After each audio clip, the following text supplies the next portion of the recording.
नमस्कार, मी रचना लचके बागवे. मी एक वर्ल्ड रेकॉर्ड होल्डर आहे. 365 दिवस 365 मुलाखती मी घेतल्यात. तसेच मी एक उद्योजिका आणि लेखिका आहे. अर्थसंकेतची को फाउंडर आणि रचना आर्ट्स अँड क्रिएशन्स म्हणजेच रॅक मीडियाची मी फाउंडर आहे. या निमित्ताने आम्ही अनेक महाराष्ट्रातल्या उद्योजकांना भेटतो, उद्योजकांसोबत काम करतो आणि त्यांना प्रमोशनसाठी आणि मार्केटिंगसाठी त्यांना मदत करतो. आता जो हा कार्यक्रम आहे निलेश मोरे आणि हेमंत मोरेजींनी आयोजित केला तो खरंच खूप छान आहे आणि असेच कार्यक्रम दरवेळेस व्हायला पाहिजेत.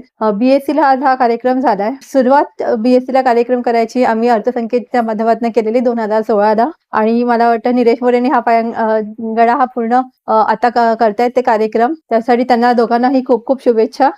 तसेच आपण मराठी उद्योजकतेबद्दल जेव्हा आपण बोलतोय तर गेले 12 वर्ष आम्ही अर्थसंकेतच्या माध्यमातून मराठी उद्योजकांना एकत्रित आणण्याचं काम करतोय आणि आपण बघतो की मराठी उद्योजक म्हटलं तर पुरुष तर आहेत पण महिलांनी देखील उद्योजकतेमध्ये त्यांचं प्रमाण वाढावं आणि त्यांनी काम करावं, एकत्रित यावं आणि खूप मोठ्या प्रमाणात काम करावं. सदिच्छा. थँक्यू.